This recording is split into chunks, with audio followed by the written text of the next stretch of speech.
அவர்கள் நம்புகிறார்கள். ஃபெய்த்தோட அப்பா அவர் அநேக சபைகளை எல்லாம் வைத்து ஒரு பிஷப்பாய் காணப்படுகிறார்.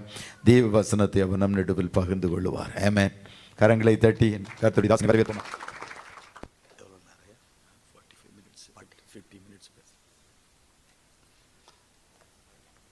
Price the Lord. அல்லேலூயா.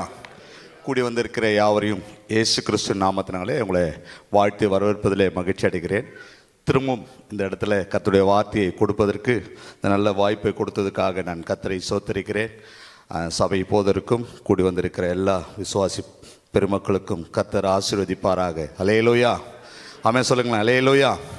தேவன் நல்லவராகவே இருக்கிறார். இந்த ஆராதனையிலே தேவன் நம்மோடு கூட அநேக பேர் கர்த்தர் தொட்டார். ஆராதனை தேவனுடைய மகிமையாய் இருந்தது. கர்த்தர் ஆசீர்வாதம் நம்மோடு கூட இருக்கிறார் என்பதை அறிந்து கொண்டோம். அல்லேலூயா. தேவனுடைய வார்த்தை மூலமும் தேவன் நம்மோடு கூட பேசுவாராக. அல்லேலூயா. ஆண்டவருடைய கிருபையில் என்னுடைய மகன் இந்த தேசத்துக்கு 10 வருடம் ஆகுது. இதுவரை பல முறை எங்களை அவர் அழைத்தாலும் நாங்கள் வரலன்னு சொல்லி தட்டை கழிச்சுட்டே இருந்தோம். ஏன்னா என்னுடைய ஊழியங்கள் பிஸியாக இருந்த போதிலும் ஆண்டுடைய கிருபையில் வர முடியாத இருந்தது. இருந்தாலும் காலத்தின் சூழ்நிலையில் கட்டாயம் இந்த நாளை தான் தேவன் வைத்திருக்கிறார் பொழுது கட்டாயம் வந்துதான் ஆக வேண்டும் என்று சொல்லி பல தடைகள் வந்தாலும் கர்த்தர் இந்த நாளில் மகனுடைய முயற்சி எடுத்து இங்கே கொண்டு வந்ததுக்காகவும் மகனுக்கும் என்னுடைய தனிப்பட்ட முறையில் அவருக்கும் நன்றியும் சோத்திரத்தை தெரிவித்துக் கொள்கிறேன். என் தேவாதி தேவனுக்கும் நன்றி சொல்லிக்கிறேன். ஒவ்வொரு நாளும் சபையிலிருந்து போன் வந்து நிற்குது, எப்பயா வருவீங்கன்னு சொல்லி.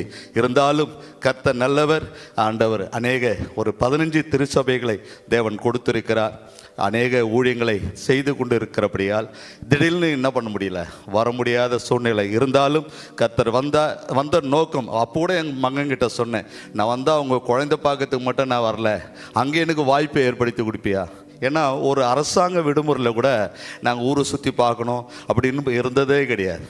ஒரு லீவு வருதுன்னா அந்த லீவில் ஒன்று நான் செய்தியாளராக போவேன், இல்லைன்னா நான் ஒரு மண்டபம் எடுத்து மீட்டிங் நடத்துவேன். இதுதான் என்னுடைய இந்த காலம் ஊழியத்துக்கு வந்ததுலேருந்து இதுவரை தேவன் அப்படி தான் நடித்திருந்தார்.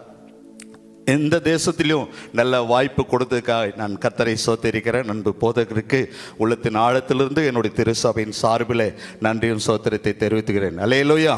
வேதத்திலிருந்து வேகமாக நாம் கடந்து போக போகிறோம். சங்கீதம் எழுதின புஸ்தகம் 146வது சங்கீதம் 7வது வசனத்தில் இருந்து ஒரு 3 பிரிவாக நாம் வாசித்து நாம் தியானிக்க போகிறோம். அதில் சொல்லப்பட்டிருக்கிறது வாசிக்கலாம். சங்கீதம் 146:7 அவர் ஒடுக்கப்பட்டவர்களுக்கு நியாயம் செய்கிறார், பசியாய் இருக்கிறவர்களுக்கு ஆகாரம் கொடுக்கிறார், கட்டுண்டவர்களுக்கு கர்த்தர் விடுதலையாக்குகிறார். ஆமென் சொல்லுங்களேன். அல்லேலூயா. அந்த வசனம் அழகா சொல்லுது, அவர் ஒடுக்கப்பட்டவர்களுக்கு நியாயம் செய்கிறார், பசியாய் இருக்கிறவர்களுக்கு ஆகாரம் கொடுக்கிறார், கட்டுண்டவர்களுக்கு கர்த்தர் விடுதலையாக்குகிறார். இந்த வசனத்தில் ஒரு 3 பிரிவாக பிரித்து வேகமாக குறித்த நேரத்தில் இந்த வார்த்தைகளை தியானிக்க கர்த்தர் உதவி செய்வாராக. பிரியமான கர்த்தருடைய பிள்ளைகளே, அவர் ஒடுக்கப்பட்டவர்களுக்கு நியாயம் செய்கிறார். ஆமென் சொல்லுங்களேன். அல்லேலூயா. பிரியமான கர்த்தருடைய பிள்ளையே, நாம் எந்த சூழ்நிலையில் நீங்கள் ஒடுக்கப்பட்டு இருப்பீங்களோ தெரியாது. ஆனால் உங்களை குறித்து உன்னை அழைத்த தேவன் உண்மை உள்ளவர், உங்களை பரிசுத்தப்படுத்தி இருக்கிறவர், உங்களை அழைத்தவர், உங்களை வழிநடத்துகிறவர். அவர் கண்காணித்து கொண்டே பார்த்து கொண்டே இருக்கிறார். வேதம் சொல்லுகிறது அவர் ஒடுக்கப்பட்டவர்களுக்கு நியாயம் செய்கிறாராம். ஆமென் சொல்லுங்களா. ஒருவேளை மனிதன் மூலமாய் ஒடுக்கப்படலாம், நிர்வாகத்தின் மூலமாய் ஒடுக்கப்படலாம், அல்லது உயர் பதவியில் இருக்கிறவர்கள் மூலமாய் நீங்கள் ஒடுக்கப்படலாம், உயர் அதிகாரிகள் மூலமாய் ஒடுக்கப்படலாம், குடும்பத்தில் சிலர் மூலமாய் நீங்கள் ஒடுக்கப்படலாம். ஆண்டவர் சொல்றாரு, ஒடுக்கப்பட்ட என் பிள்ளைகளுக்கு நான் நியாயம் செய்வேன். ஆமென் சொல்லுங்களேன். அல்லேலூயா.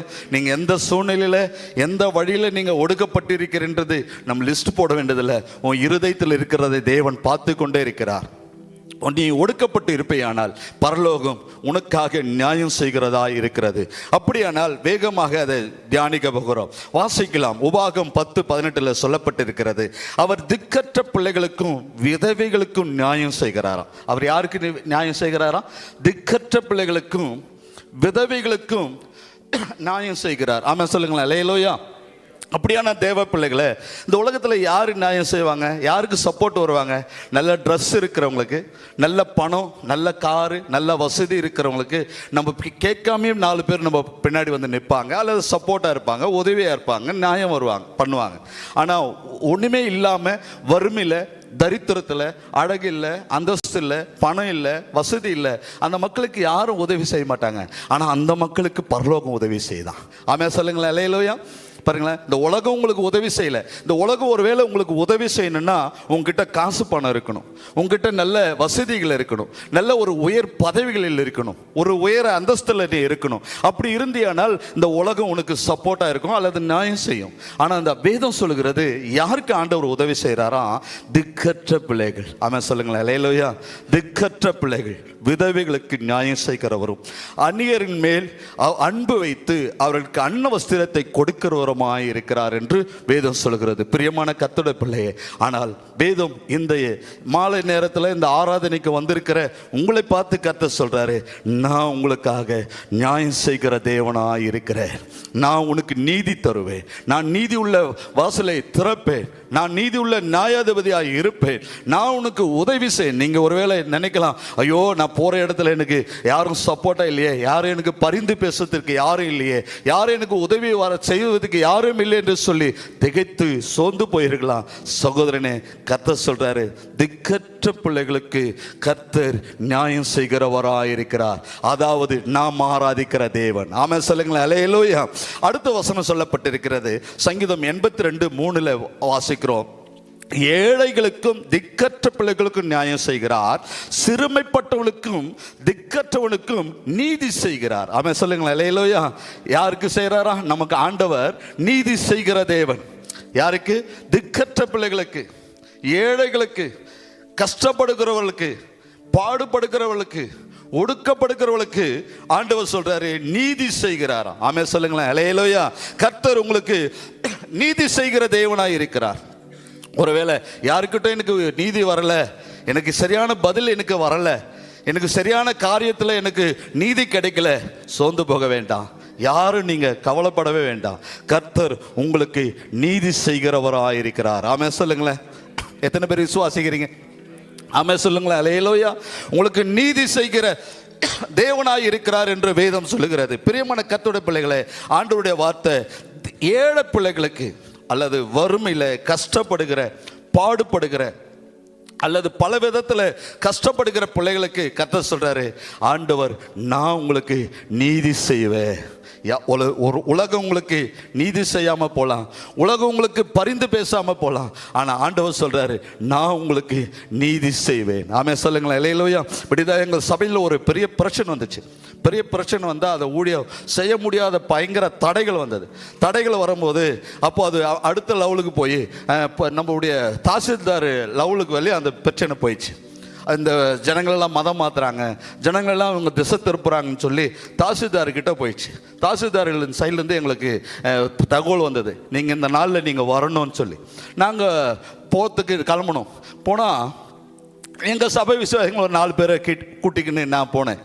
எங்களுக்கு அடுத்த லெவலில் இருக்கிறவங்கள பார்த்தா நல்ல எம்எல்ஏவில் இருக்கிறவங்க, வார்டு கவுன்சிலில் இருக்கிறவங்க, நல்ல சேர்மனாக இருக்கிறவங்க, அந்தமாரி பதவியில் இருக்கிறவங்களையே அவங்க இட்டுன்னு வந்து இருக்கிறாங்க. எங்களுக்கு ஆப்போசிட்டில் இருக்கிற பார்ட்டியில் அப்படி இட்டுன்னு வந்து இருக்கிறாங்க. எங்கள் கூட வந்தவங்க பார்த்து சொல்கிறாங்க, ஐயா சரியான பதில் நம்மளுக்கு வரத்துக்கு வாய்ப்பு இல்லையா, இவங்களெல்லாம் தாசில்தாருக்கும் இவங்க சொல்கிறதெல்லாம் ஏற்றுப்பாங்கய்யா, இவங்க சொல்கிறதையும் அங்கே சொல்லுவாங்க, அப்போ எங்களுக்கு சரியான பதில் வராதுன்னு சொல்லி என் கூட இருக்கிறவங்களாம் சொல்ல ஆரம்பித்தாங்க. நான் சொன்னேன், இல்லை பயப்படாதீங்க, கர்த்தர் நம்ம கூட இருக்கிறார். அவங்க கூட சேர்மன் இருக்கலாம், கவுன்சிலர் இருக்கலாம், தலைவர்கள் இருக்கலாம், நம்ம கூட உலகத்தில் படைத்த என் தேவாதி தேவன் நம்மோடு கூட இருக்கிறார். ஆமென் சொல்லுங்களேன். அல்லேலூயா. அதே போல் தாசில்தார் ரூமில் நம்ம ஒரு நல்ல ஒரு ஏற்பாடு பண்ணியிருந்தாங்க. எல்லாருமே நாங்கள் உட்கார்ந்துருந்தோம். கோட்டாட்சியர் அவரு கூட வந்திருந்தாங்க. எல்லாருமே உட்கார்ந்துருந்தாங்க. பெரியமான கர்த்தருடைய பிள்ளைகளை, நம்ப முடியாத அதிசயத்தை தேவன் அங்கே செய்தார். ஆமென் சொல்லுங்களேன். அல்லேலூயா. என் கூட வந்தவங்க எல்லாமே படிக்காதவங்க, ஏழ்மையை உள்ளவங்க, வேஸ்ட் சட்டை போட்டு வந்தவங்க தான் என் கூட வந்தவங்க. அங்கே உள்ள எதிர்கட்சியில் இருக்கிறவங்க, எதிர்பார்வையில் இருக்கிறவங்க, எல்லா தோற்றத்தில் உயர் பதவியில் இருக்கிறவர்கள் தான். இருந்தாலும் பரலோகத்தின் தேவன் நமக்கு நீதி செய்கிற தேவனாக இருக்கிறார். எத்தனை பேர் விசுவாசிக்கிறீங்க? உங்கள் ஆண்டவர் உங்களுக்கு நீதி செய்கிறவர். நீ தயங்கடாத, ஐயோ பயப்படாத. கிதியோனை பார்த்து அப்படிதான் சொல்றாரு, இருக்கிற இந்த பலத்தோடு போ, நான் உன்னோடு கூட இருக்கிறேன். ஓ எத்தனை பேர் ஆமேன் சொல்ல முடியும்? ஆமேன் சொல்லுங்களேன். அல்லேலூயா. இருக்கிற இந்த பலத்தோடு போ, நான் உன்னோடு கூட இருக்கிறேன். அப்படியானால் பிரியமான கர்த்தருடைய பிள்ளைகளே, ஆண்டவர் நமக்கு நீதி செய்கிற தேவனாய் இருக்கிறார். அடுத்தது வேதம் சொல்லப்பட்டிருக்கிறது 1 ராஜாக்கள் 3ஆம் அதிகாரம் 19ஆம் வசனத்துல இங்க ஒரு நீதி குறித்து பார்க்கிறோம். என்ன நீதி கிடைக்கிறதாம்? ராத்திரி தூக்கத்திலே அந்த ஸ்திரீ தன் பிள்ளை மேல் புரண்டு படுத்ததினால் அந்த பிள்ளை செத்து போச்சு. அடுத்த வசனம் சொல்லுது, அந்த பிள்ளை செத்து போச்சு. செத்து போன குழந்தைய அந்த 2 தாய்மார்கள் என்ன பண்றாங்க? மதிச மண்டபத்துக்கு சாலமோன் ராஜா வருகிறார்.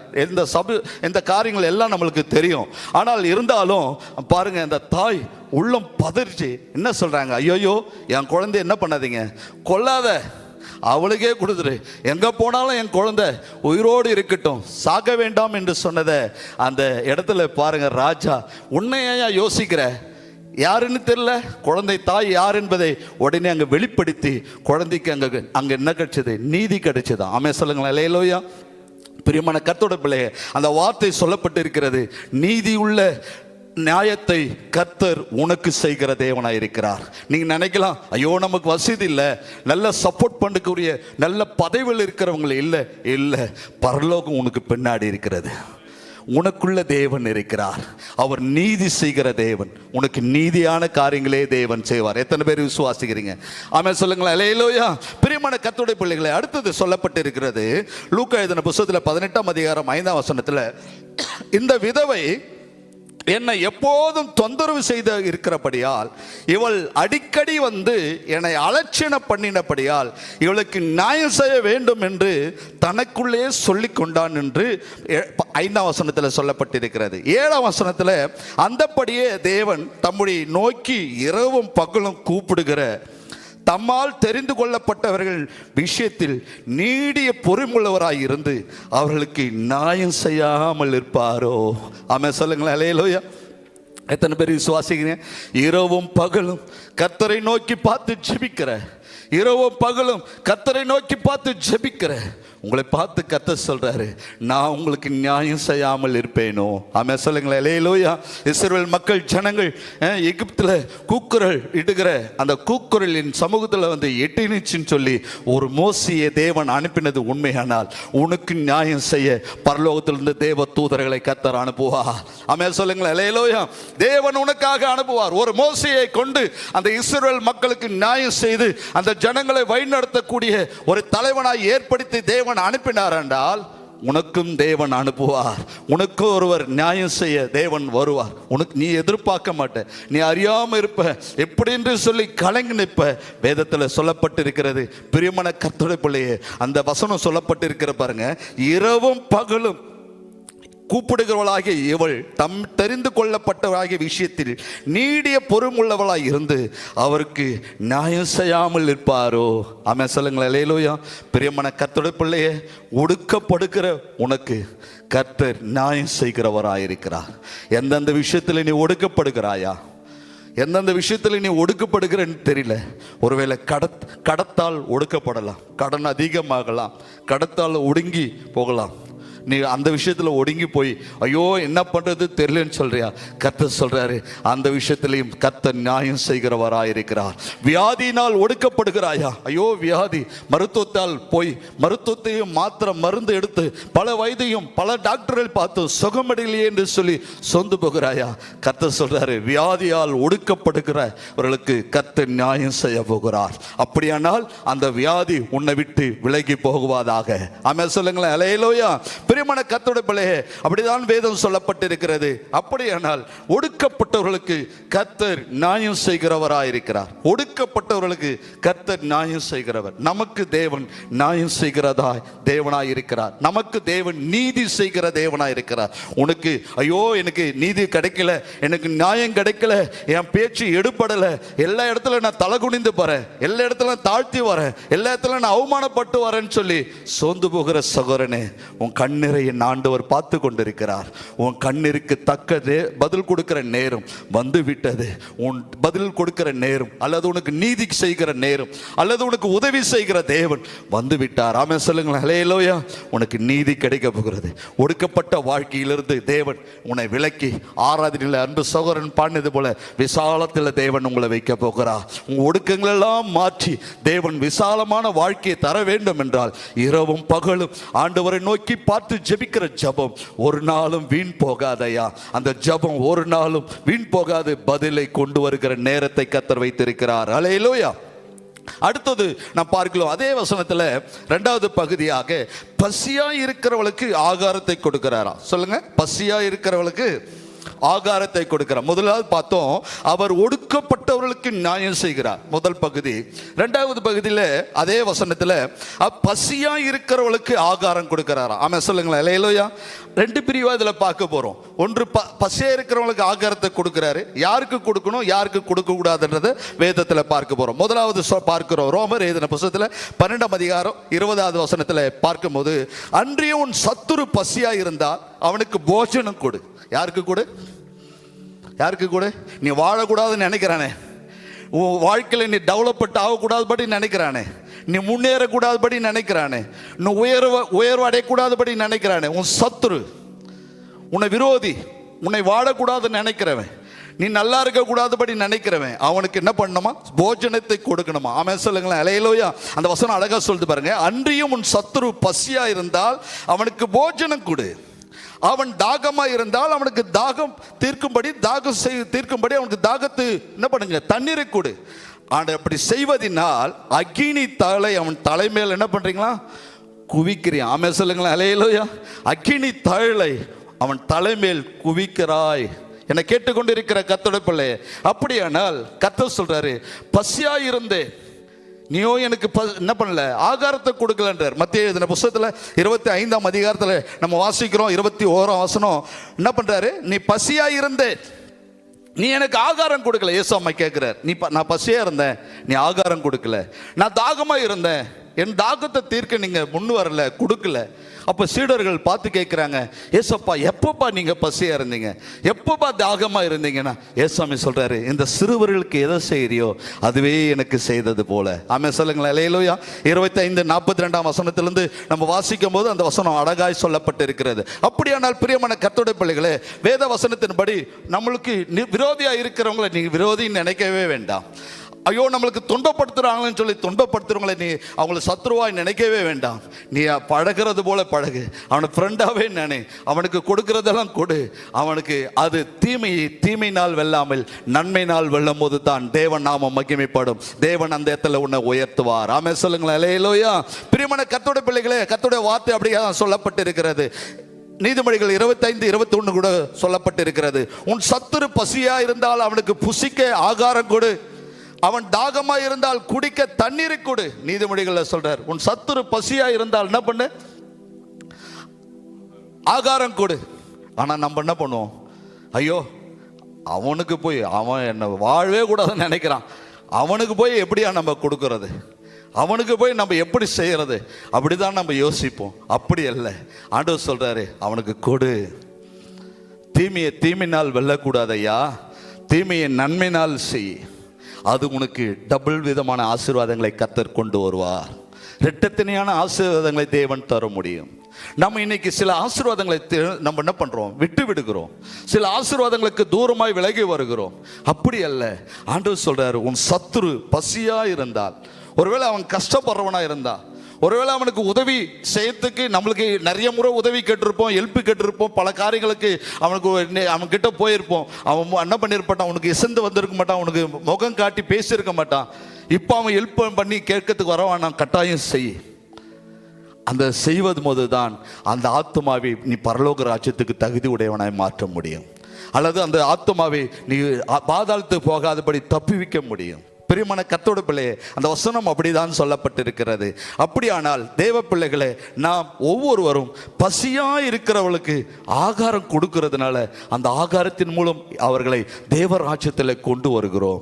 அந்த ஆகாரத்தின் மூலமாய் தேவராஜ்யத்தில் கொண்டு வருகிறோம். அந்த ஆகாரத்தை கொடுப்பதினாலே, அவர் நன்மை செய்வதனால அவர்கள் இயேசுவை அறிந்து கொள்கிறார்கள். நன்மை செய்யும் போது தான் இயேசு நாமம் மகிமைப்படுகிறது. நன்மை செய்யும் போது தான் தேவ நாமம் உயர்த்தப்படுகிறது.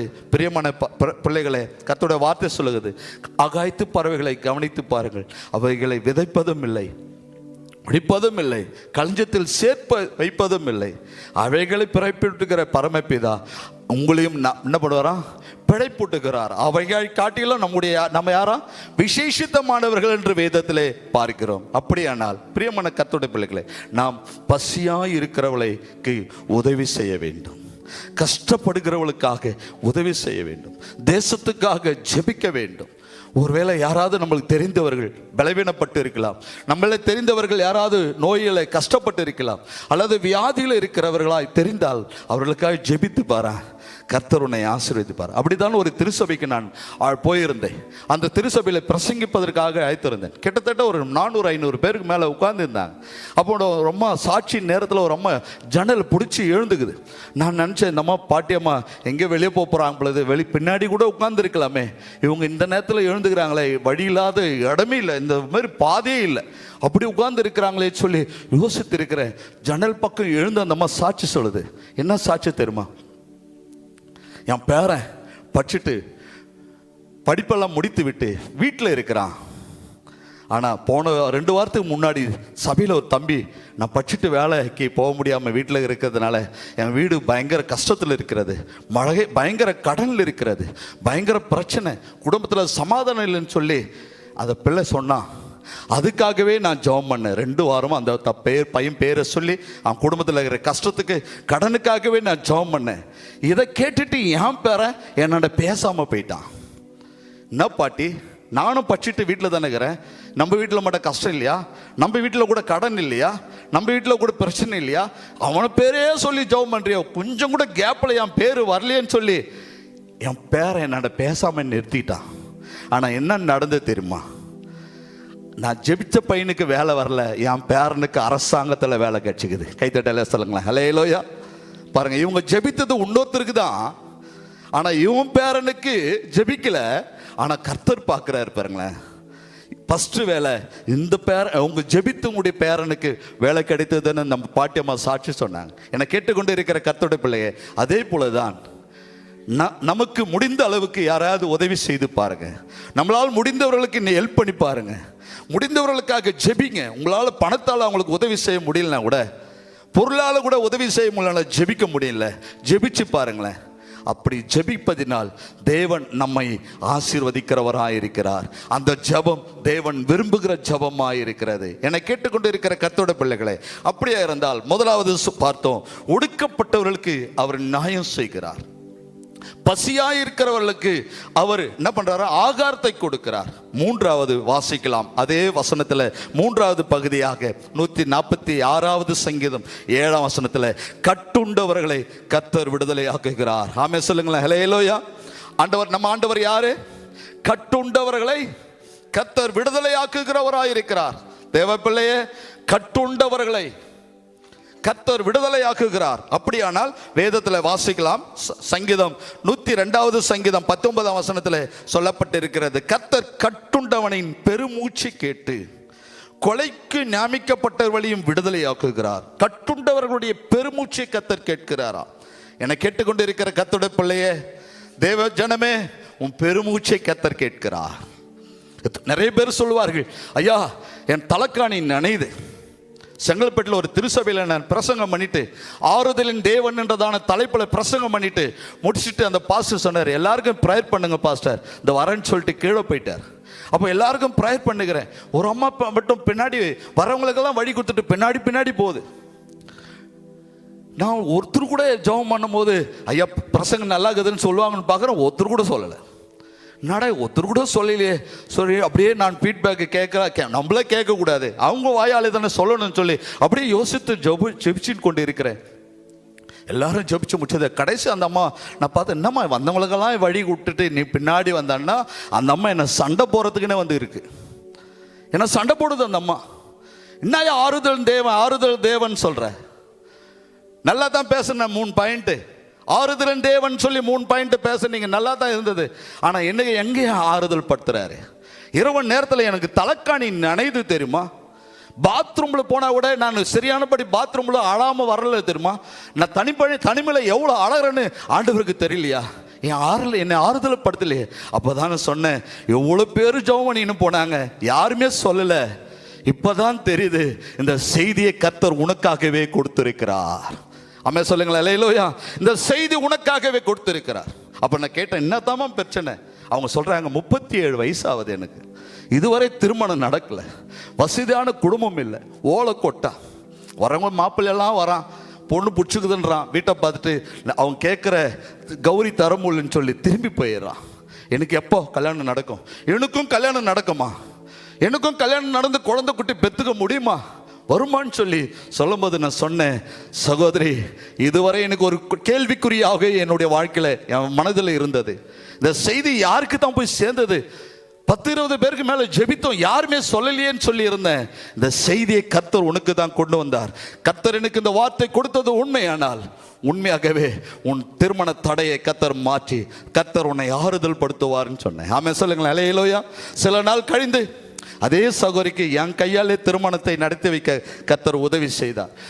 கொஞ்ச நாள் கழித்து அதே சகோதரி நம்பர் எனக்கு போன் வருகிறது. நான் உடனே போன் பண்ணி நான் உடனே கொஞ்சம் என்ன பண்ண கலாய்க்கணும்ல, கலாய்ச்சேன். கல்யாணம் நடக்குமா, குழந்தை குட்டி பெத்து போனா எனக்கும் அப்படி ஒரு வாழ்க்கை வருமானு சொன்னியம்மாண்ணா. ஐயா, வார்த்தையால் என்னை கொல்லாதீங்க, எனக்கு சீமந்தம், நீங்கள் வந்து என் சீமந்த ஜபத்தை நீங்கள் தான் நடத்தணும்னு எங்கள் பாஸ்டர்கிட்ட கேட்டுக்கினேன், நீங்கள் கண்டிப்பாக வாங்க ஐயான்னு சொல்லுது. ஆமென் சொல்லுங்களேன்.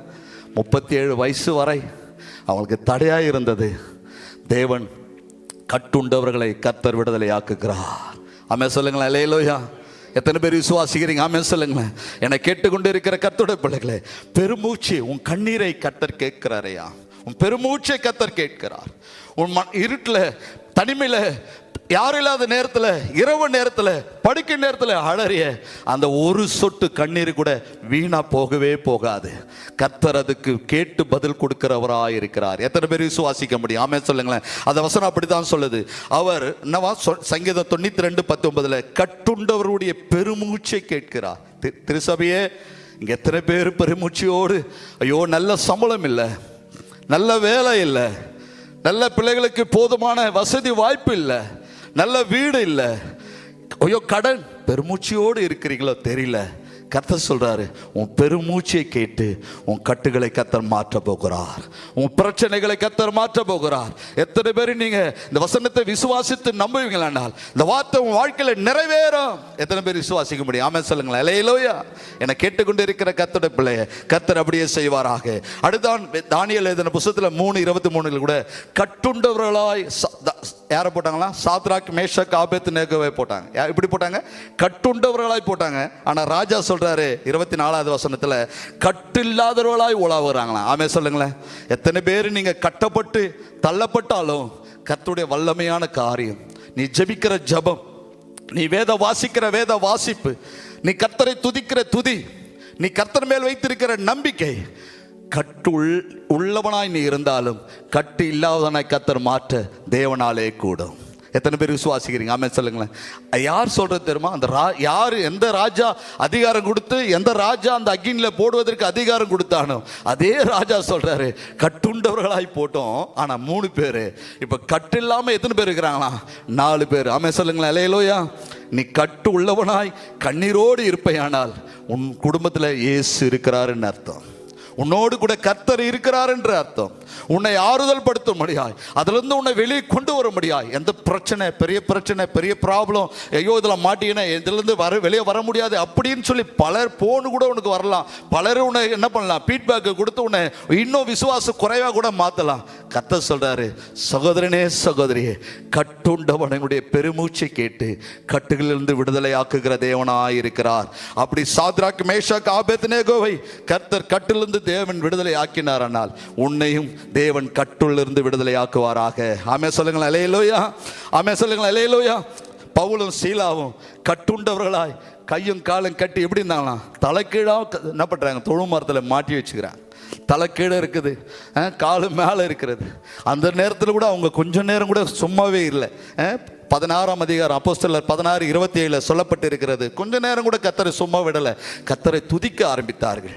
துதிக்க ஆரம்பித்ததை ஓடி வந்து யார் சொல்கிறான், அந்த ஜெயிலில் இருக்கிறவன் ஓடி வந்து சொல்கிறான், கட்டுண்டவர்கள் இப்போ எங்கேயா போயிட்டாங்க, கட்டுண்டவர்கள் இப்போ எங்கே போயிட்டாங்க. எப்படி இந்த கட்டு மாறிச்சு? ஆராதிக்க தொடங்கின போது என்னை பிரஸ்தாபப்படுத்துகிற எந்த ஸ்தானத்தில் வந்து நான் உன்னை ஆசீர்வதிப்பேன், நீ இயேசுவே என்று சொல்லி முழங்கால் படிட்டால் போதும், உன் கட்டுகள் மாறும். இயேசுவே என்று சொல்லி முழங்கால் படிட்டு கர்த்தரை நோக்கி பார்த்தால் போதும், உன் பிரச்சனை மாறும். இப்போ பாருங்க, வெளியவே வர முடியாது. கையில் விலங்கு, காலில் விலங்கு, தலைக்கிட வேற இருக்கிறாங்க. அப்படி எப்படியாவது கட்டு அவுக்க முடியும்னு பார்த்து ட்ரை பண்ணால் கூட முடியவே முடியாது. அப்படிப்பட்ட சூழ்நிலையிலும் தேவன் பார்க்கிறார். அப்படிப்பட்ட சூழ்நிலையில் கர்த்தரை அவர்கள் ஆராதிக்கிறார்கள். ஓடி வருகிறான். ஐயோ, நான் கட்டுண்டவர்களாக இருந்தார்களே, அவர்கள் காணவில்லையே. சிறைச்சாலையுடைய கதவை, அஸ்திபாரத்தை அசைக்க முடியுமானால் அந்த அப்படிப்பட்ட ஆராதனை நமக்கு வேண்டும். அப்படிப்பட்ட துதிக்கிற துதி நம்முடைய வாழ்க்கையில் இருக்க வேண்டும். உன் கட்டுகளை கர்த்தர் மாற்ற முடியும். ஆமென் சொல்லுங்க. அல்லேலூயா. அரசாங்கம் செய்ய முடியாதது, பணபலத்தால் செய்ய முடியாதது, ஆள் பலத்தால் செய்ய முடியாதது, உனக்குள்ள இருக்கிற அபிஷேகத்தால் செய்ய முடியும். எத்தனை பேர் நம்ப முடியும்? சொல்லுங்களேன். ஆமென் சொல்லுங்களேன். அல்லேலூயா. உனக்குள்ள இருக்கிற அபிஷேகம் செய்யுங்க. உனக்குள்ள இருக்கிற ஜெபம் அதை செய்யும். உனக்குள்ள இருக்கிற வேத வாசிப்பு அதை செய்யும், அதை நிறைவேற்றும். என்னை கேட்டுக்கொண்டு இருக்கிற கர்த்தருடைய பிள்ளைகளே, வேதம் அப்படிதான் சொல்லுது. பேதுரு கூட சிறைசாலையில் எப்படி இருக்கிறார்? கட்டப்பட்டு இருக்கிறார்.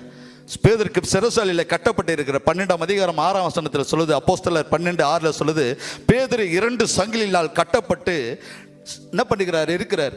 கட்டப்பட்டு இருக்கிற பேதுரு, பவுலும் சீலாவும் என்ன பண்ணாங்களா, துதிச்சிருந்தாங்க. ஆனால் பேதுரு என்ன பண்ணிருக்கார், தூங்கிந்தாருன்னு பைபிள் சொல்லுது. அவருக்கு என்ன இல்லை கவலை, இந்த மாதிரி சங்கிலெல்லாம் எத்தனை சங்கிலே பார்த்துட்டு வந்தவன் நான். ஆமென் சொல்லுங்களேன். அல்லேலூயா.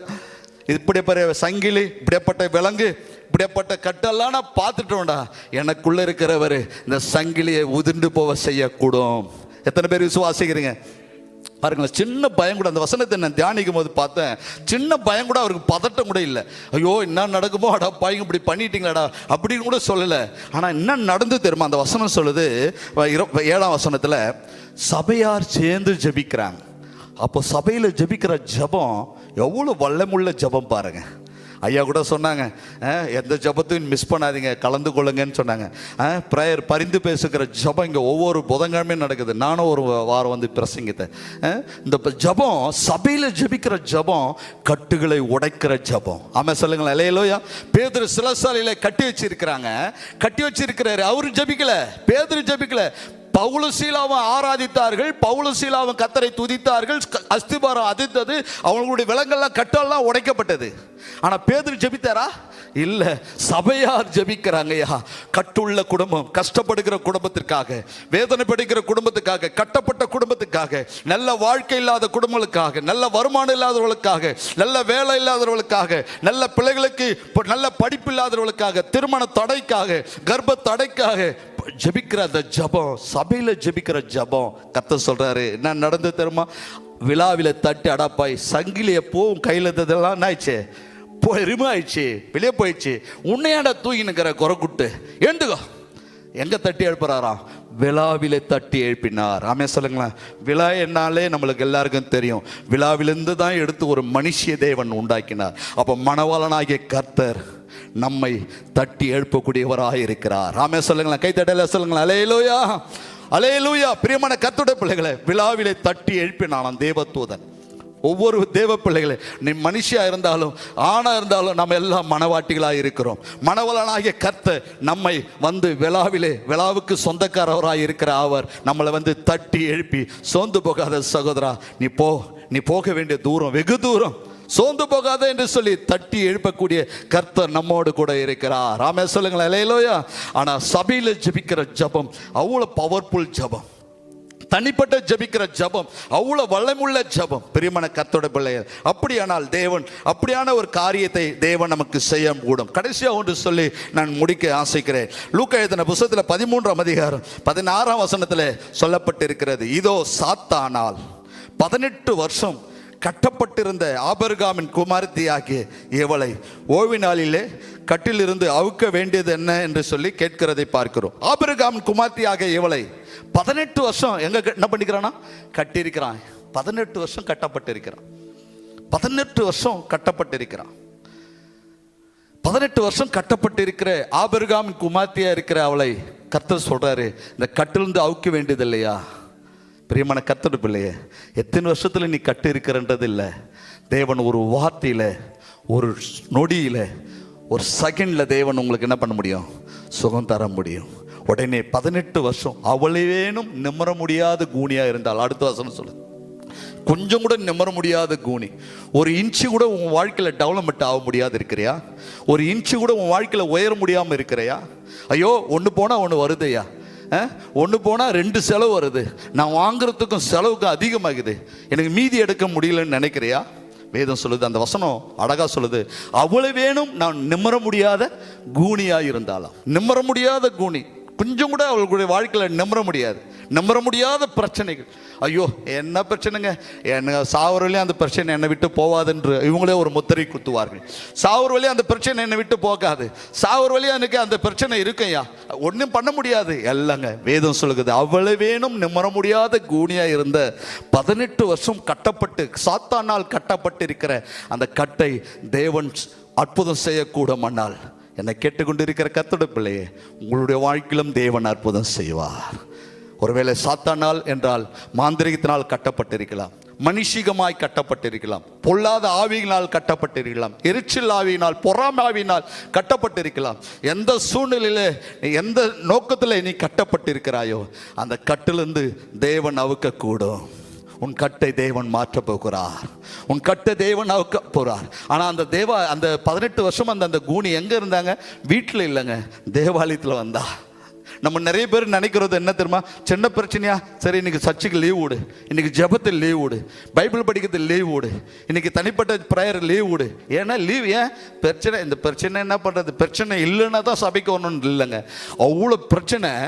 எவ்வளேனும் நிம்மற முடியாத கூனியாகவும் இருந்தா, கொஞ்சம் ஒரு இன்ச்சு கூட நிம்மற முடியாத ஒரு பிரச்சனை, அந்த பிரச்சனையும் கர்த்தரை தேடி வந்தார். 18 வருஷம் காண முடியாத அற்புதத்தை இன்னைக்கு கர்த்தர் கட்டார். ஆமென் சொல்லுங்களேன், அல்லேலூயா. என்னை கேட்டுக்கொண்டு இருக்கிற கர்த்தருடைய பிள்ளையே, நமக்கும் பல வேலைகள், பல பிஸி தான், பல அலுவலகங்கள் இருந்தாலும் கர்த்தரை நம்பி வந்திருக்கிறல்ல, கர்த்தர் உன் கட்டுகளை கர்த்தர் மாற்றக்கூடும். உன் பிரச்சனைகளை கர்த்தர் மாற்றக்கூடும். உன் போராட்டங்களை கர்த்தர் மாற்றக்கூடும். ஐயோ, இதுவரை எனக்கு முடியல, இதுவரை இந்த பிரச்சனை எனக்கு இதுவரையும் முடிவு வரலன்னு சொல்லி சோர்ந்து போகிற சகோதரனே, கர்த்தர் சொல்றாரு, உன் பிரச்சனையை கர்த்தர் மாற்றுவார். கட்டுண்டவனை கர்த்தர் கட்டிலிருந்து விடுதலையாக்குகிறவர். சொல்லுங்க, கட்டுள்ளவனை கர்த்தர் கட்டிலிருந்து விடுதலையாக்குகிறவர். நாரன்றா கூட பிறந்த சகோதரிகள் லாசருடைய மரணத்தை செய்தி கேட்டு இயேசு 4 நாள் தங்கி லேட்டாக தான் வந்து கேட்கிறாரு. அப்போ சொல்றாங்க, ஐயா அதன் நாரும் போகாதீங்க. இப்போ அங்கே யூதர் முறையில் எப்படி பண்ணியிருக்கிறாங்க? கட்டி வச்சிருக்கிறாங்க. வேண்டான்னு சொல்லி சொல்லும் போதும் இயேசு வாங்க பார்த்துக்கலான்னு சொல்லி போறாரு. கட்டப்பட்டு மரித்தவனை அடக்கம் பண்ண மட்ட அந்த குழியிலிருந்து, அந்த கல்லறையிலிருந்து லாசருவை உயிரோடு எழுப்பினார். ஐயா, எத்தனை பேர் விசுவாசிக்க முடியும்? நம்முடைய கட்டுகளையும் தேவன் மாற்றுவார். ஒருவேளை உனக்கு சாபு கட்டா இருக்கலாம், பலவிதமான காரியத்தில் கட்டப்பட்டு இருக்கலாம். இல்லைங்க, நல்லா வருது, வருமானம் நிற்க மாட்டேங்குது, பொத்த பையில் போட்டது போல இருக்கிறது. எந்த விதத்தில் கட்டு இருக்குதுன்னு தெரியாது. கர்த்தரை நம்பிப்பார். என்ன கட்டாக இருந்தாலும் கர்த்தர் அதை மாற்றக்கூடும். தேவனால் கூடாதது ஒன்றுமே இல்லை. தேவன் எல்லாவற்றையும் மாற்றுகிறவராயிருக்கிறார். தேவன் எல்லாவற்றையும் மாற்றுகிறவராயிருக்கிறார். என்னை கேட்டுக்கொண்டு இருக்கிற கர்த்தருடைய பிள்ளைகளே, அவர் ஒடுக்கப்பட்டவர்களுக்கு நியாயம் செய்கிறவர், பசியாய் இருக்கிறவர்களுக்கு ஆகாரம் கொடுக்கிறவர்.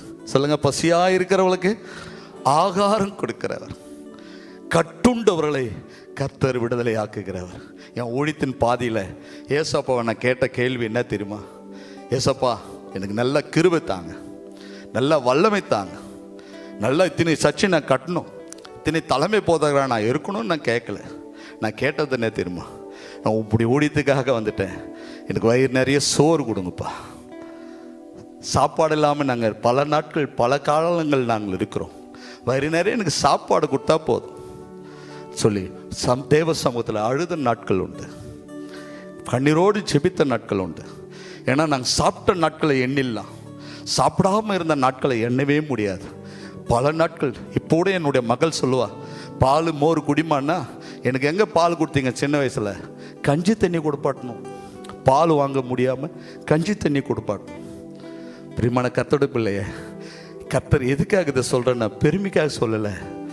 அந்த நிலைமையில் இருந்த நம்மை கர்த்தர் ஆசீர்வதித்து பசியாக இருக்கிறவங்களை எங்களுக்கு தேவன் ஆகாரம் கொடுத்து போஷித்ததுனால இன்னைக்கு நாங்கள் அநேகருக்கு போஷிக்க கர்த்தர் உதவி செய்கிறார்.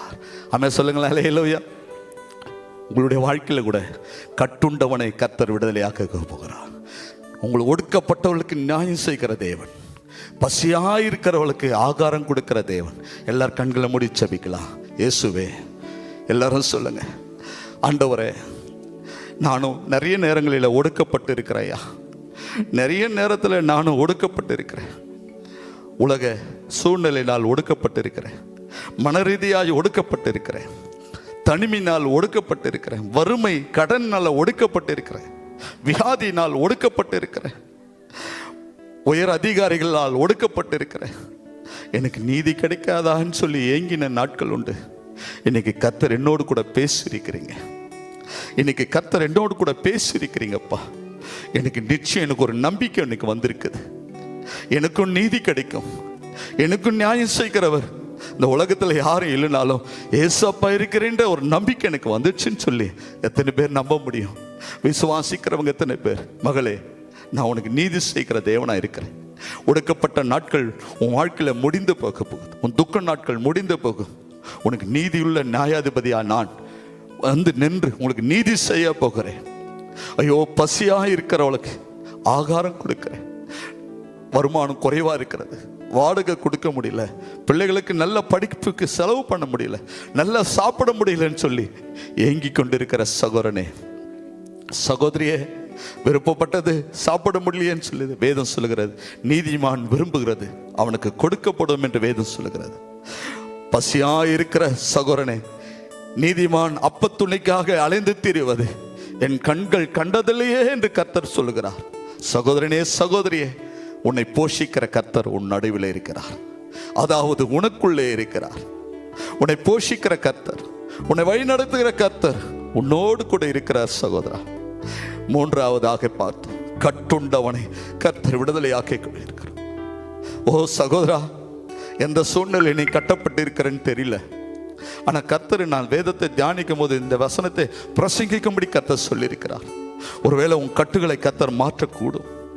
எந்த சூழ்நிலையில் நீ கட்டப்பட்டு இருந்தாலும், எந்த சூழ்நிலையில் நீ கட்டப்பட்டு இருந்தாலும் கர்த்தர் சொல்றார், கட்டுகளை மாற்றுகிற கர்த்தர். ஆபிரகாமின் குமார்த்தியாக ஏவலை சாத்தானால் கட்டப்பட்டிருக்கிறாளே, இந்த கட்டிலிருந்து அவுக்க வேண்டியது இல்லையா? அவுக்கிற வேலை வந்துச்சு சகோதரா. உன் கட்டுகளை அவுக்கிற வேலை வந்து விட்டது. உன் பிரச்சனையை மாற்றுகிற வேலை வந்து விட்டது. உன் துயரங்களை மாற்றுகிற வேலை வந்து விட்டது.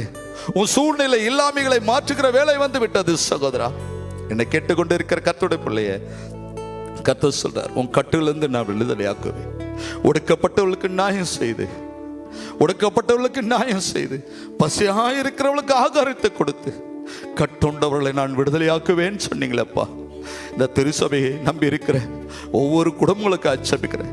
ஒருவேளை இன்னைக்கு வராம காலையில் சர்வீஸுக்கு வந்தவங்களுக்கும் நான் சேர்த்து சபிக்கிறேன். கட்டுகள் உடைக்கப்படட்டையா, எல்லா பிரச்சனைகள் மாறட்டும்.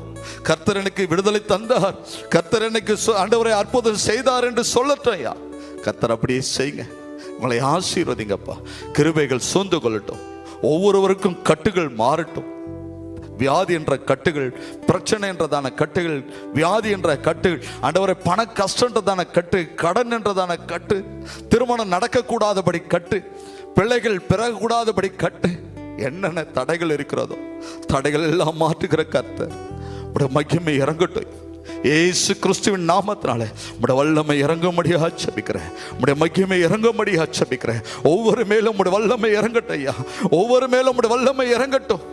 விசேஷித்த அபிஷேகத்தை ஊற்றுங்க. ஆசீர்வதிங்க ஐயா.